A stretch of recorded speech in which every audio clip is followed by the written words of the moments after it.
આ તેલ નથી, આ તેલ નથી. આજના દેશ માટે આ અમૃત છે, અમૃત.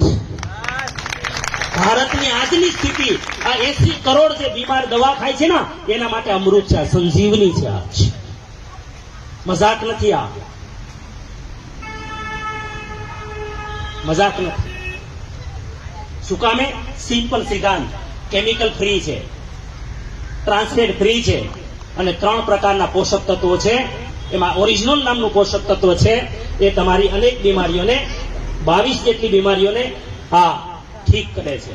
એમાં ધડાધડ ખરાબ કોલેસ્ટ્રોલને દૂર કરવાનું કામ, બીપીને નોર્મલ કરવાનું કામ, હૃદય રોગથી બચાવવાનું કામ, લિપિડ પ્રોફાઇલ સારું કરવાનું કામ, સુગર લેવલને કંટ્રોલ કરવાનું કામ, આપણો એ થતું હોય પેરાલિસિસ થયો હોય તો એમને ઊભા કરી દેવાનું કામ, શ્વાસની તકલીફ